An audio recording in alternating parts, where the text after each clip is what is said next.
Now, one of the first core concepts in industrial security I'd like to explain is the Purdue enterprise reference architecture. I think the industrial world relies heavily on this architecture, the Purdue model, and the Purdue model was initially developed in the 90s to model industrial and enterprise systems in architecture. It has been revamped, remodeled a number of times.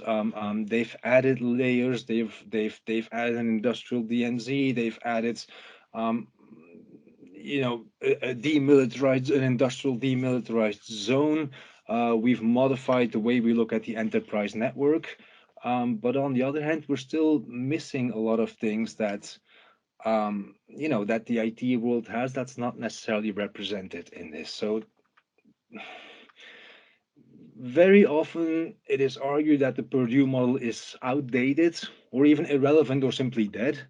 But I believe its fundamental principles and its approach remain relevant in designing industrial control systems.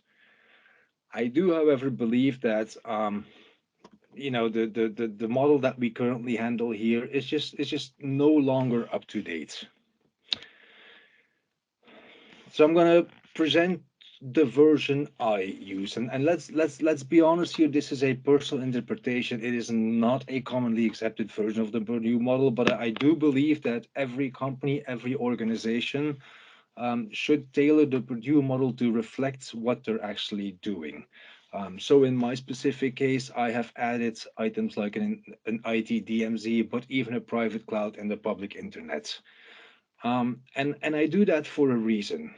Um, I truly believe that the IT DMZ, as we have been doing it for many, many years, is is or should become very similar, or the industrial DMZ, I'm sorry, should become very similar to what we've done in the IT DMZ.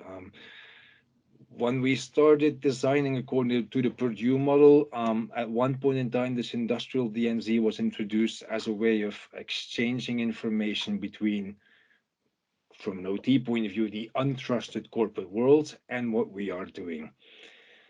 And I believe we make some mistakes there. So we started running, a lot of servers and services in that industrial DMZ that really shouldn't be there. This industrial DMZ for me is a window where we transfer data between an untrusted enterprise network and a trusted OT network. um, but to me, that also means that this is not where you put your databases. This is not where you put your servers. This is not where you're going to actually put data in, but this is going to be the place where you use firewalls, web application proxies, reverse proxies, database proxies, data diodes. It's going to be a place for me to transfer data and not so much a place for hosting data. The other thing I really like to include in my interpretation of the Purdue model is the ownership and the governance. We'll be speaking later on about management system, both industrial management systems as IT management systems, and I think it's very important. And where it stops might be different for every company, but I think it's very important to define what is governed by OT, governed and managed by IT, and what is governed by the IT worlds. For me, whenever I can, I try and include this industrial DMZ here in the IT world. I think this is going to be the place where we infect IT or get infected by IT. So this should be a fully secured, a fully patched zone at all times. Now, the whole concept of the Purdue model is that you're going to divide your system into different levels. The lower levels are the pure industrial levels, the pure cyber physical levels, where things are in level zero, physical actions are performed. In level one, these physical actions are directly controlled.